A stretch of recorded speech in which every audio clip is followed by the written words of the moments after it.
नमस्कार दोस्तों, मैं अजय कुमार योग इंस्टीट्यूट की तरफ से आपका स्वागत करता हूं और आज हम पढ़ेंगे सामान्य हिंदी के अंतर्गत विशेषण के बारे में। ठीक है, तो शुरुआत करने से पहले आपसे एक गुजारिश करना चाहूंगा कि प्लीज अगर आप हमारे चैनल में नए हैं तो चैनल को सब्सक्राइब कर दें और वीडियो को ज़्यादा से ज़्यादा शेयर करें। तो चलिए शुरू करते हैं कि विशेषण क्या होता है। देखिए, विशेषण एक प्रकार की विशेषता बताने का काम करता है, जो कि किसकी विशेषता बताता है, तो ये संज्ञा और सर्वनाम की विशेषता बताता है। यानी संज्ञा और सर्वनाम की जो शब्द विशेषता बताते हैं वे क्या होते हैं, विशेषण होते हैं। और विशेषण एक प्रकार का विकारी शब्द ही होता है। हमने विकारी शब्द क्या जाने थे कि लिंग, वचन, काल और कारक के अनुसार अगर वो रूप परिवर्तित कर रहा है तो वो विकारी शब्द होते हैं। और विकारी शब्द के अंतर्गत 4 प्रकार के शब्द आते हैं। कौन कौन से? संज्ञा आता है, सर्वनाम आता है, विशेषण आता है और आपकी क्रिया आती है। ठीक है, तो संज्ञा और सर्वनाम के बारे में हमने पिछली कक्षाओं में पढ़ लिया था और आज हम जानेंगे अगले विकारी शब्द विशेषण के बारे में। तो देखिए, विशेषण शब्द क्या है? एक ऐसा शब्द है जो विशेषता बताता है। पर ये किसकी विशेषता बताता है? तो ये विशेषता बताएगा एक विकारी शब्द संज्ञा की और अगले विकारी शब्द सर्वनाम की। तो यानी संज्ञा की भी विशेषता बताएगा और सर्वनाम की भी विशेषता बताने वाले शब्द क्या कहलाएंगे? विशेषण बताएंगे। ठीक है, कौन विशेषता बताएगा? विशेषण शब्द बताएंगे। यानी संज्ञा और सर्वनाम की विशेषता प्रकट करने वाले शब्दों को हम क्या कहेंगे? विशेषण कहेंगे। परिभाषा क्या हो जाएगी? संज्ञा और सर्वनाम की। इसमें आप विकारी शब्द भी जोड़ सकते हैं कि वह विकारी शब्द जो संज्ञा और सर्वनाम की विशेषता प्रकट करते हैं वे सभी शब्द क्या कहलाएंगे? विशेषण कहलाएंगे। जैसे एग्जाम्पल के रूप में लिखें, राम एक अच्छा लड़का है। क्या लिखा हुआ है? राम एक अच्छा लड़का है। अब यहाँ पे देखो, वो कैसा लड़का है? अच्छा लड़का है। तो यहाँ पे किसकी विशेषता बताई जा रही है? इस लड़के की, ना कि राम की। यानी वो लड़का कैसा है, लड़का किस प्रकार का है। जब भी आपको विशेषता प्रकट करनी हो या आपको पता लगानी हो कि इसमें किस प्रकार की विशेषता है, तो आप प्रश्न करिए कैसा है या किस प्रकार का है, कैसा, कैसी, कैसे। ये प्रश्न आप करेंगे तो अगर वहां पे आपको काल्पनिक उत्तर मिल जाए या आपको एक प्रत्यक्ष उत्तर मिल जाए तो वहां पे जो भी शब्द होगा वो होगा विशेषण। ठीक है, तो देखिए यहाँ पे राम एक अच्छा लड़का है, यानी राम कैसा लड़का है? अच्छा लड़का है। तो जो शब्द आपको मिला उत्तर में, क्या उत्तर में मिला? अच्छा शब्द मिला। तो यहाँ पे अच्छा शब्द हो जाएगा क्या? विशेषण। और किसकी विशेषता बता रहा है? तो लड़का की। देखिए, लड़का यहाँ पे क्या है? लड़का यहाँ पे क्या है? लड़का एक प्रकार का संज्ञा है। और किस प्रकार का संज्ञा है? तो यहाँ पे लड़का हो जाएगा आपका जातिवाचक संज्ञा। और इस संज्ञा की विशेषता प्रकट करने का काम कर रहा है अच्छा शब्द। तो ये अच्छा शब्द हो जाएगा क्या? विशेषण। वहां पे वह एक अच्छा लड़का है, वह एक अच्छा लड़का है। यानी ये वह शब्द एक सर्वनाम है और ये सर्वनाम किसके लिए प्रयोग किया गया है? लड़के के लिए। यानी राम के स्थान पर ही हमने वह शब्द प्रयोग किया, तो ये राम शब्द की जगह जो हमने प्रयोग किया वह हो जाता है सर्वनाम और इसकी विशेषता प्रकट करने का काम कर रहा है क्या? अच्छा। यानी ये लड़का वही राम है और इसकी विशेषता है कि वो क्या है? अच्छा है। तो ये अच्छा शब्द क्या हो जाएगा? विशेषण हो जाएगा। यानी संज्ञा की भी विशेषता बता रहा है और सर्वनाम की भी विशेषता प्रकट कर रहा है। अतः कह सकते हैं कि ये अच्छा शब्द क्या हो जाएगा? विशेषण हो जाएगा। तो हमने क्या जाना कि संज्ञा और सर्वनाम की विशेषता प्रकट करने वाले सभी विकारी शब्द क्या होंगे? विशेषण होंगे। चलिए अब हम आगे की ओर बढ़ेंगे, इसके कुछ एग्जाम्पल जानेंगे। एग्जाम्पल में है अच्छा, बुरा, लंबा, छोटा, ईमानदार, बेईमान, कुछ, थोड़ा, दुगना आदि। यानी ये सारे शब्द क्या है? विशेषण है। अब विशेषण को पहचानना है तो हमने बताया क्या कैसा प्रश्न करो, या कैसे प्रश्न करो, या कैसे प्रश्न करो। तो चलो हम देख लेते हैं कि अगर आप यहाँ देखो ईमानदार, तो अगर एक संज्ञा शब्द आप लोगे ईमानदार व्यक्ति, तो कैसा व्यक्ति? ईमानदार। ईमानदार, तो ईमानदार जो शब्द आया है ये हो जाएगा विशेषण। कैसा व्यक्ति? बेईमान व्यक्ति। कैसा लड़का? छोटा लड़का। कैसा आदमी? लंबा आदमी। कैसा व्यक्ति? बुरा व्यक्ति। ठीक है, इस प्रकार से कैसा, कैसी, कैसे प्रश्न करने से आपको विशेषण शब्द की पहचान होती है। ठीक है, अब देखेंगे कि जानेंगे कि ईमानदार कैसा शब्द है। तो अगर आपको दिए गए विशेषण के बाद कोई संज्ञा शब्द मिल जाए या सर्वनाम शब्द मिल जाए तो हमेशा वो शब्द क्या होगा? विशेषण होगा। ठीक, अब जानेंगे इसके विशेषण के भेद के बारे में कि विशेषण के कितने भेद होते हैं। तो विशेषण के यहाँ पे 4 भेद होते हैं। कितने भेद होते हैं? 4। कौन कौन से? एक होता है गुणवाचक विशेषण, दूसरा प्रकार है संख्यावाचक विशेषण, तीसरा प्रकार है परिमाणवाचक विशेषण और चौथा प्रकार है सार्वनामिक या संकेतवाचक विशेषण। अब हम जानेंगे इनको विस्तार से। ठीक है, कि गुणवाचक विशेषण क्या होता है। तो यहाँ पे देखो गुण, यानी गुण क्या होता है? एक चीज होती है गुण, यानी आपने पढ़ा होगा साइकोलॉजी में कि गुणात्मक विकास और मात्रात्मक विकास।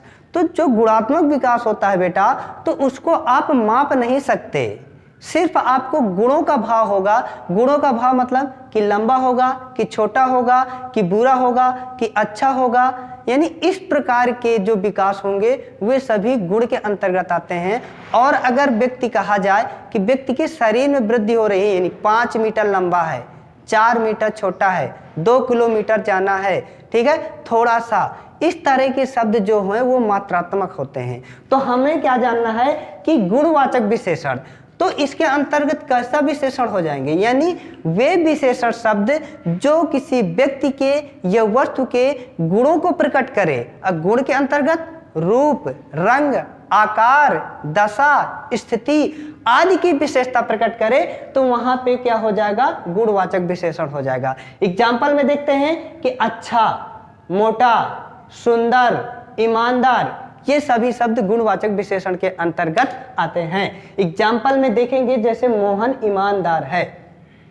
मोहन कैसा व्यक्ति है? ईमानदार व्यक्ति है, यानी ये ईमानदार शब्द क्या हो जाएगा? गुणवाचक विशेषण, यानी उसकी विशेषता प्रकट कर रहा है, यानी उसके गुणों को दिखाया जा रहा है कि मोहन एक व्यक्ति जो कि कैसा है? ईमानदार है। अब दूसरा एग्जाम्पल देखेंगे, राम के पास सफेद हाथी है। कैसा हाथी है? सफेद हाथी है, यानी हमें यहां से पता चला कि जो विशेषण शब्द है वो सफेद है। और ये सफेद किस प्रकार का है? तो यहाँ पे इस हाथी की विशेषता है कि वो सफेद है, यानी गुण प्रकट कर रहा है कि वो कैसा है? सफेद है।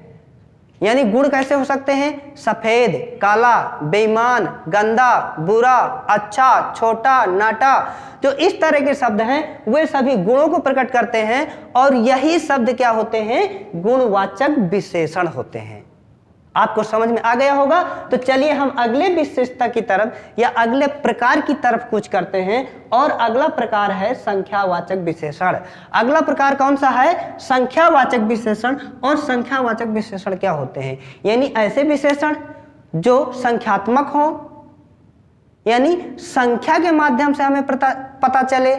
ठीक है, तो क्या हो जाएगा कि ऐसा विशेषण शब्द जो संख्याओं के माध्यम से हम बोध कराएं तो वे सभी शब्द क्या हो जाएंगे? संख्यावाचक विशेषण हो जाएंगे। इसके अंतर्गत जैसे थोड़े कपड़े, 200 लोग, कुछ रुपए, यानी कितने रुपए? कैसे? कुछ रुपए।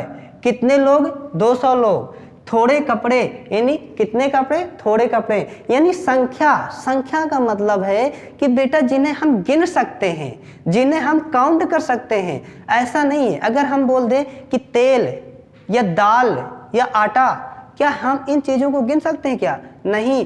तो हमेशा संख्यावाचक विशेषण के अंतर्गत आप वही चीजें लेंगे या जिन्हें हम काउंट कर सकते हैं। ठीक है, जैसे पेन, पेन को आप काउंट कर सकते हैं। आदमी, आदमी को आप काउंट कर सकते हो। कपड़ा, कपड़ा को काउंट नहीं कर सकते, लेकिन जहां पे कपड़े शब्द प्रयोग होगा उनको आप काउंट कर सकते हो, केले काउंट कर सकते हो। इस तरह के शब्द जिन्हें हम गिन सकते हैं वे सभी शब्द आएंगे संख्यावाचक विशेषण के अंतर्गत। अब इसके अंतर्गत भी दो प्रकार के होते हैं, कौन कौन से? निश्चित संख्यावाचक विशेषण और अनिश्चित संख्यावाची विशेषण। तो निश्चित संख्यावाची यानी हमें पता चल जाए कि अमुक चीजें इतनी हैं, ठीक है, यानी उसकी संख्या निश्चित हो जाती है, तो वहां पे निश्चित संख्यावाची विशेषण हो जाता है। जैसे 50 लोग, 10 पुस्तकें, यानी हमने बता दिया संख्या को निश्चित रूप से कि जो भी पुस्तकें हैं, क्योंकि पुस्तकों को हम गिन सकते हैं, अगर गिन सकते हैं तो उनकी निश्चित संख्या होगी या अनिश्चित संख्या होगी।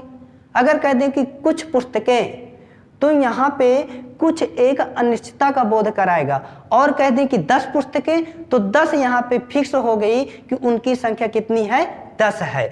तो यहाँ पे जो 10 संख्या आ जाती है, 1 दर्जन केले या 2 दर्जन केले, इस प्रकार से यहाँ पे संख्या हमें बोध हो रहा है कि 1 दर्जन में 12 होते हैं, तो 2 दर्जन में कितने हो जाएंगे?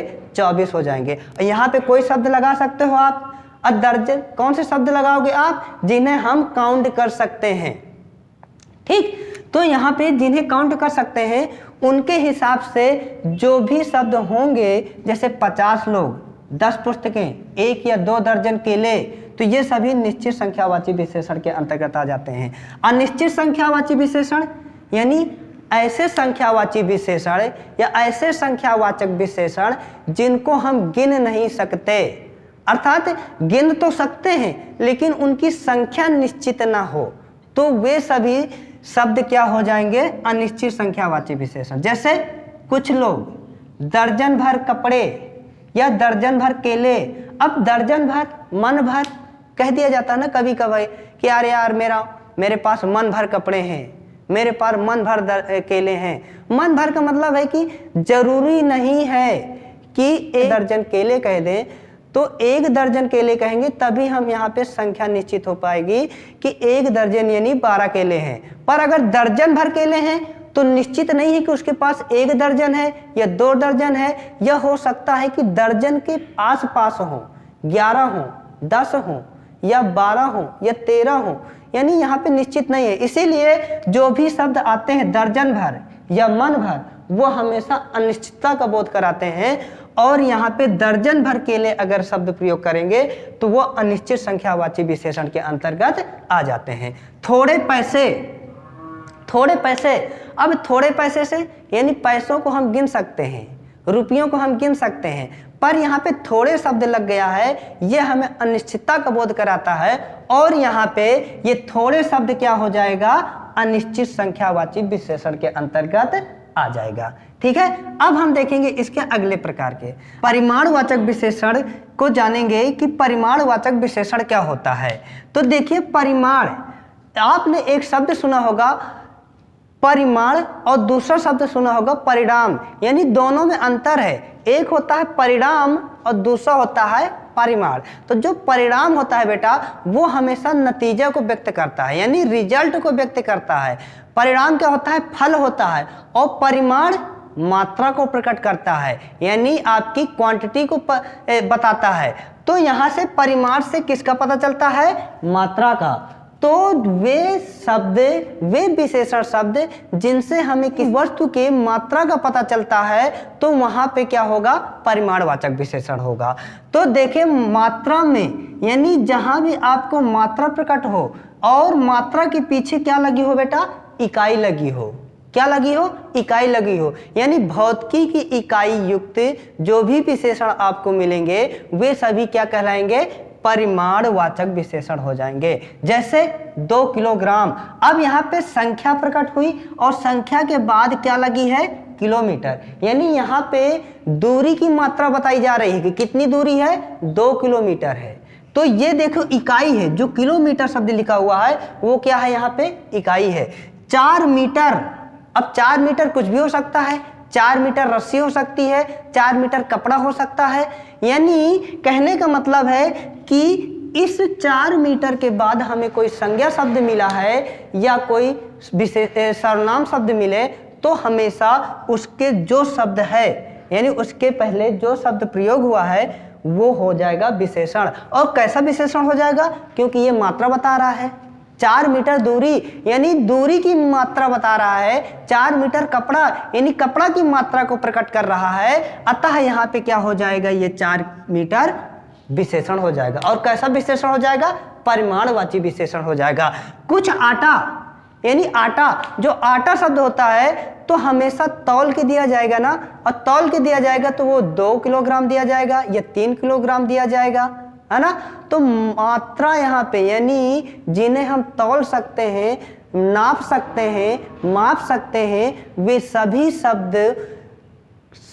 शब्द ठीक है, यानी उन शब्दों की जो विशेषता प्रकट करने वाले शब्द हो जाएंगे वे सभी क्या हो जाएंगे, परिमाणवाची विशेषण हो जाएंगे।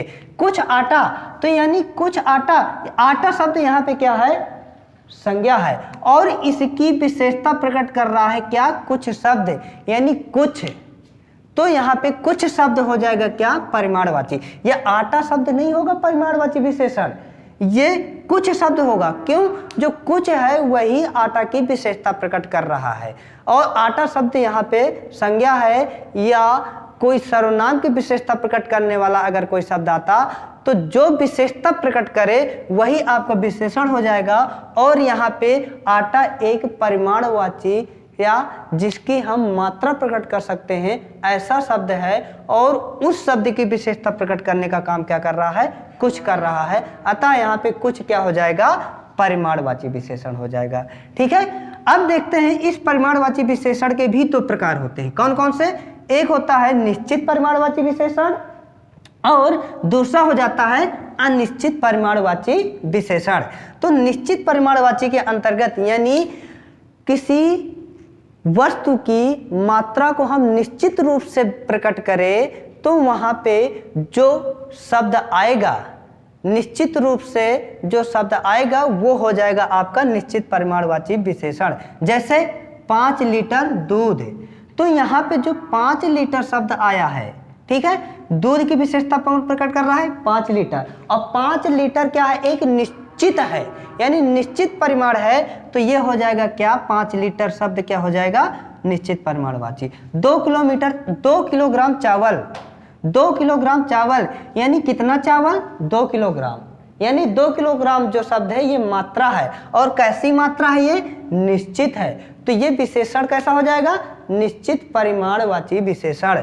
4 किलोमीटर दूरी यानी दूरी की विशेषता है कि वो 4 किलोमीटर है, और जो 4 किलोमीटर है वो निश्चित परिमाण प्रकट कर रहा है। अतः ये 4 किलोमीटर, ठीक है, क्या हो जाएगा, 4 किलोमीटर, ये हो जाएगा निश्चित परिमाणवाची विशेषण।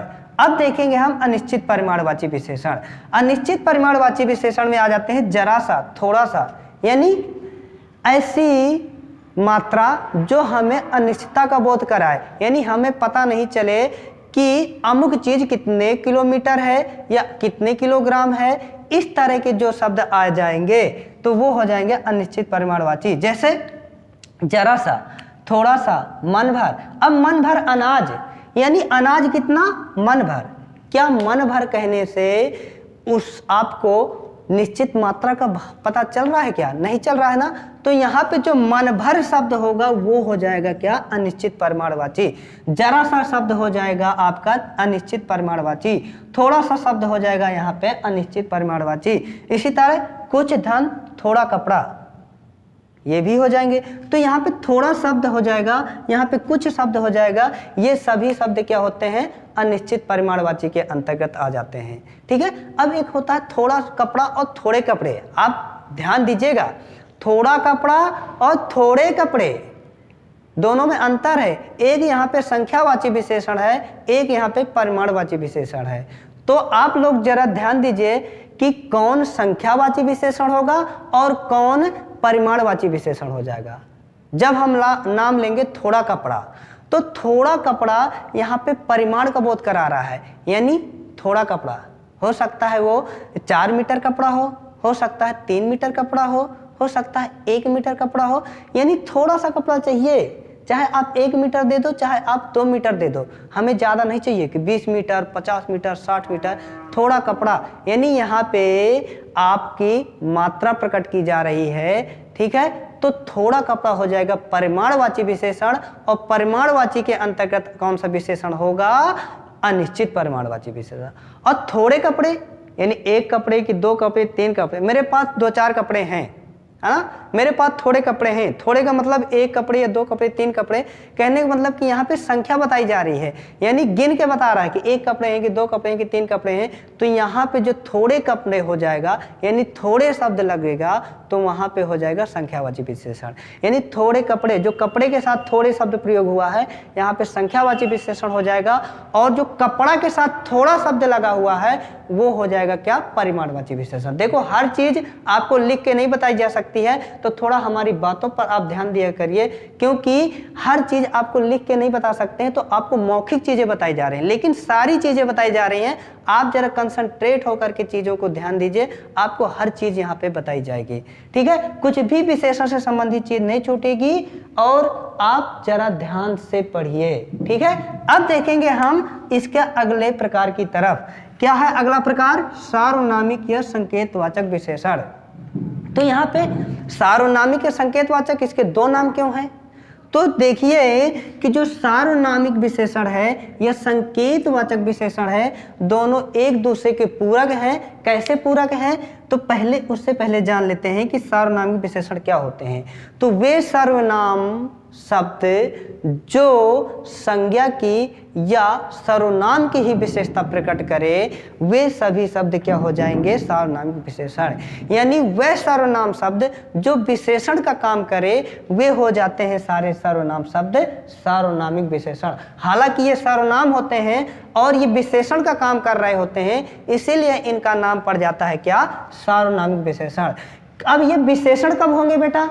तो हमने कल की वीडियो में बताया था और आज भी बता रहे हैं कि वह शब्द क्या है? एक सर्वनाम है। और ये सर्वनाम किसकी विशेषता प्रकट कर रहा है? यानी वह लड़का लंबा है, वह लड़का लंबा है। जब भी सर्वनाम के बाद कोई संज्ञा आ जाए या कोई सर्वनाम शब्द आ जाए, तो वहां पे जो सर्वनाम शब्द प्रयोग होगा वे सर्वनाम ना होकर के क्या होगा?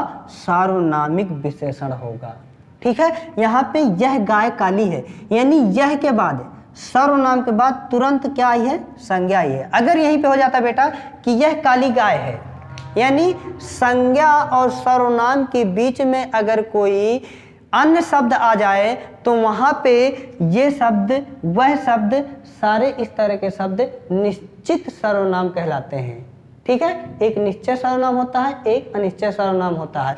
तो यहाँ पे निश्चय सर्वनाम हो जाते हैं, परंतु यदि यह सर्वनाम के बाद तुरंत संज्ञा आ जाए, या यह सर्वनाम शब्द के तुरंत बाद सर्वनाम आ जाए या संज्ञा शब्द आ जाए, तो वहां पे सर्वनाम क्या हो जाते हैं? सार्वनामिक विशेषण हो जाते हैं। तो क्या हो जाएंगे सार्वनामिक विशेषण?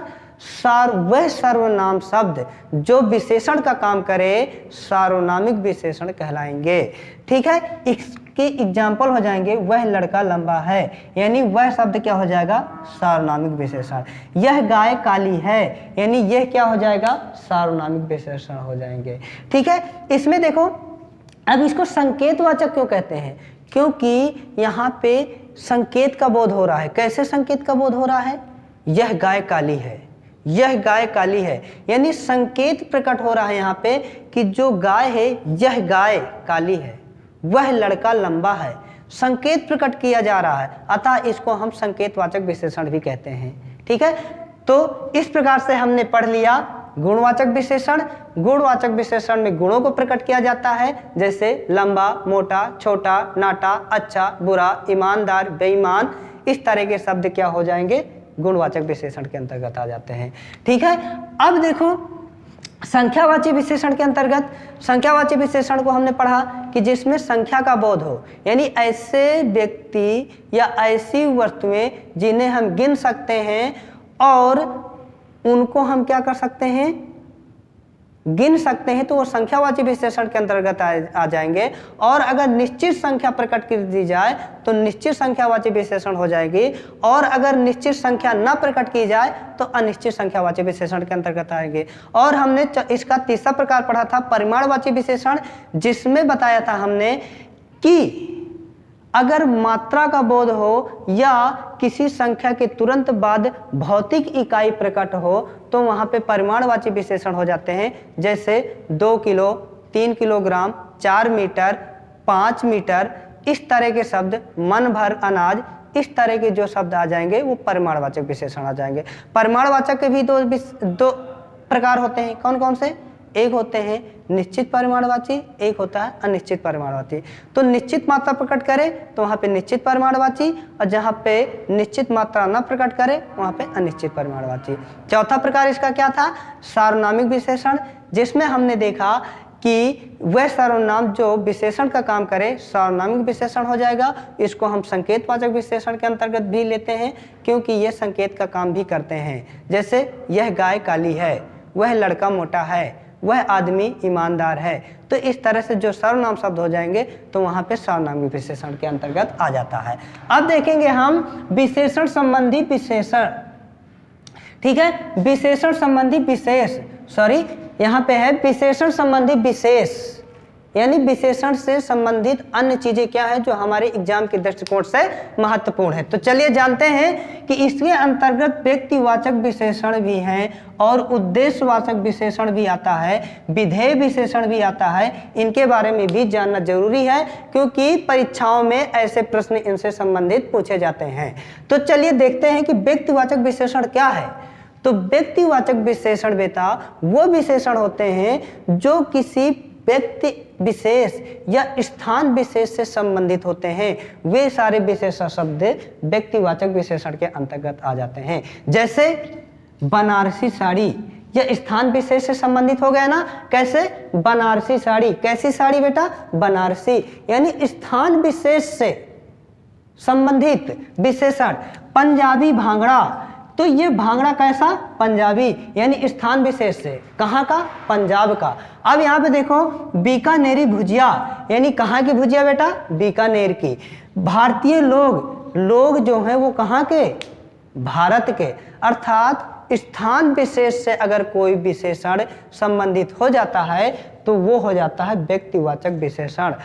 वास्तव में इसे हम किसके अंतर्गत रखते हैं? गुणवाचक विशेषण के अंतर्गत ही माना जाता है। किसके अंतर्गत मानते हैं? इस व्यक्तिवाचक विशेषण को गुणवाचक विशेषण के अंतर्गत ही मानते हैं। लेकिन अगर अलग से ऑप्शन आ जाए प्रश्न में, तब आपको क्या लगा देना है? व्यक्तिवाचक विशेषण के अंतर्गत ये सारे शब्द आ जाते हैं। बनारसी साड़ी, पंजाबी भांगड़ा, बीकानेरी भुजिया, भारतीय लोग, चाइनीज फोन, इस तरह के जो स्थान विशेष से संबंधित हो जाए सारे शब्द क्या हो जाएंगे? व्यक्तिवाचक विशेषण के अंतर्गत आ जाएंगे।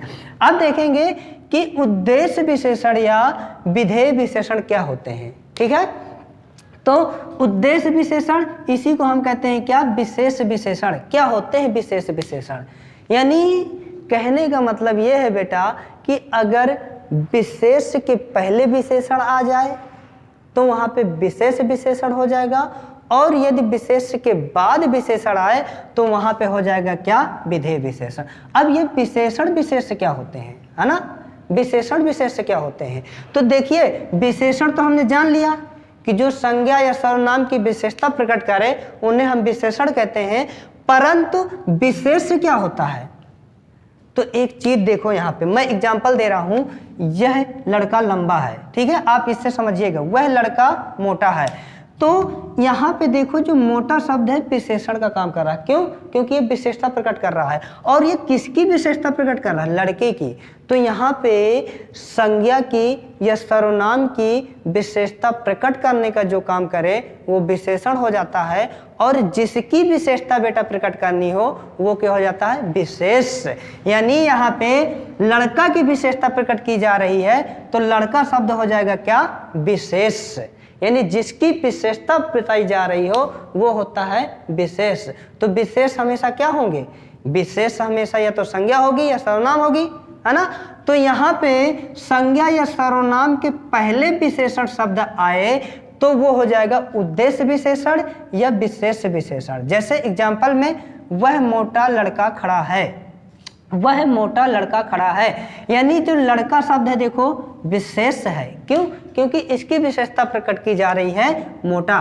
तो यहाँ पे विशेषण शब्द किसके पहले आया हुआ है? विशेष के। अतः यहाँ पे क्या हो जाएगा? उद्देश्य विशेषण या विशेष विशेषण।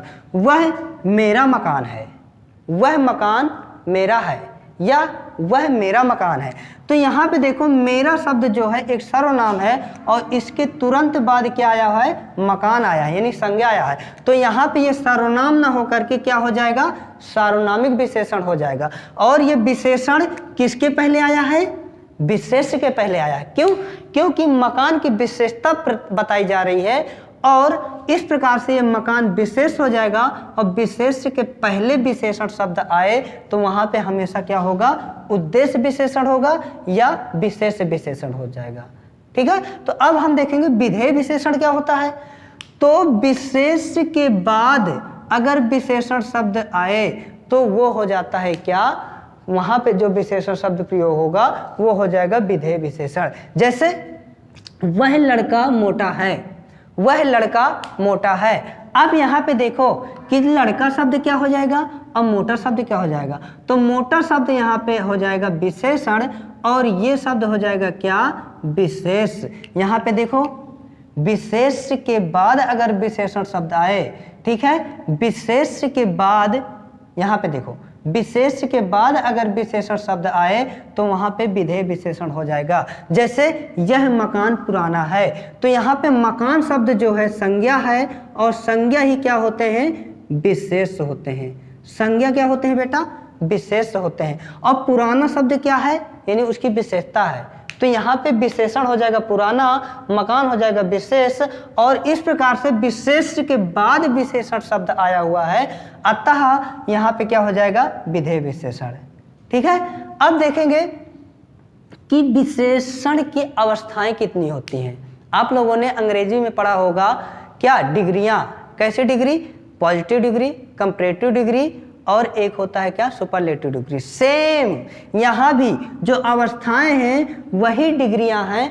तो यहाँ पे 3 प्रकार की होती हैं। कौन कौन सी? एक होती है आपकी मूलावस्था, दूसरी होती है आपकी उत्तरावस्था और तीसरी अवस्था होती है उत्तमावस्था। जो मूलावस्था होती है वो एक पॉजिटिव डिग्री की तरह काम करता है, यानी नॉर्मल सामान्य विशेषता अगर प्रकट करनी हो तो वहां पे क्या हो जाएगा? मूलावस्था हो जाएगी। और जहां पे आपकी किसी से तुलना की जा रही हो, ठीक है, 2 व्यक्तियों में तुलना की जा रही हो, यानी राम श्याम से अच्छा है, राम मोहन से लंबा है, इस तरह की 2 व्यक्तियों के बीच जहां पे तुलना का प्रकट करना हो वहां पे जो विशेषण शब्द प्रयोग होगा वो किसके अंतर्गत आ जाएगा? उत्तरावस्था के अंतर्गत आ जाएगा। और जो उत्तमावस्था के अंतर्गत आ जाएगा वहां पे सबसे अच्छा, सबसे अच्छा यानी सबसे बेहतर, तो वहां पे क्या हो जाएगा? उत्तमावस्था हो जाएगी। इसके एग्जांपल जैसे हम कह दें कि युवराज अच्छा खिलाड़ी है, तो यहाँ पे सामान्य विशेषता प्रकट की जा रही है कि युवराज कैसा है? अच्छा खिलाड़ी है। अगर यहीं पे कह दिया जाता कि कोहली युवराज से अच्छा खिलाड़ी है, तो यहाँ पे जो अच्छा शब्द, क्योंकि यहाँ पे तुलना की जा रही है 2 व्यक्तियों के बीच कि कोहली युवराज से अच्छा खिलाड़ी है, तो जो अच्छा यानी विशेषण बताने का काम जो कर रहा है, जो विशेषण बताने का काम कर रहा है, तो वो आ जाएगा उत्तरावस्था के अंतर्गत। क्यों? बेहतर, यानी वहां पे कौन सी अवस्था आ जाएगी? विशेषण की उत्तरावस्था आ जाएगी। या सचिन सबसे अच्छा खिलाड़ी है, यानी जो भी है सबसे बेहतर, सबसे अच्छा, सबसे उच्च, तो वहां पे आ जाएगा आपका उत्तमा अवस्था। जैसे सचिन तेंदुलकर सबसे अच्छा खिलाड़ी है, ठीक है, मोहन सबसे अच्छा छात्र है, तो इस तरह के जहां भी विशेषण प्रयोग किए जाएंगे वहां पे उत्तमा अवस्था की विशेषण हो जाएंगे। ठीक है। अब देखेंगे हम प्रविशेषण। ठीक है, प्रविशेषण क्या होते हैं? यानी वह विशेषण जो विशेषण की ही विशेषता प्रकट करे वहां पे जो विशेषण शब्द प्रयोग होगा वो क्या हो जाएगा, प्रविशेषण हो जाएगा। जैसे एग्जाम्पल के रूप में राम बहुत तेज दौड़ता है, ठीक है, राम तेज दौड़ता है, यहां पे हो जाएगा तेज शब्द क्या हो जाएगा, विशेषण। अब राम बहुत तेज दौड़ता है तो यानी इस तेज की भी विशेषता प्रकट की जा रही है, किसके माध्यम से, बहुत के माध्यम से, तो ये हो जाएगा विशेषण और इसकी विशेषता प्रकट करने का काम कर रहा है बहुत, अतः बहुत शब्द हो जाएगा क्या, प्रविशेषण। राम बहुत अच्छा खिलाड़ी है, राम बहुत अच्छा पढ़ता है, राम बहुत गंदा है। तो जो विशेषण की ही विशेषता प्रकट करे वे सारे शब्द क्या हो जाएंगे, प्रविशेषण के अंतर्गत आ जाते हैं। इस प्रकार से हमने विशेषण को पूरा पढ़ लिया है, जिसमें हमने पढ़ा विशेषण यानी संज्ञा और सर्वनाम की विशेषता प्रकट करते हैं और विशेषण के 4 भेद होते हैं। कौन कौन से, गुणवाचक विशेषण, संख्यावाचक विशेषण, परिमाणवाचक विशेषण, सार्वनामिक विशेषण। इसके अंतर्गत कुछ विशेष चीजें हैं जो व्यक्तिवाचक विशेषण यानी स्थान विशेष से संबंधित अगर कोई वस्तु आ जाए और उसकी विशेषता प्रकट हो रही हो तो वहां पे व्यक्तिवाचक विशेषण हो जाता है। और उद्देश्य विशेषण या विधेय विशेषण, इसमें हमने देखा कि विशेष्य के पहले अगर विशेषण आए तो वहां पे उद्देश्य विशेषण होगा और जहां भी विशेष्य के बाद विशेषण शब्द आए वहां पे विधेय विशेषण हो जाएगा।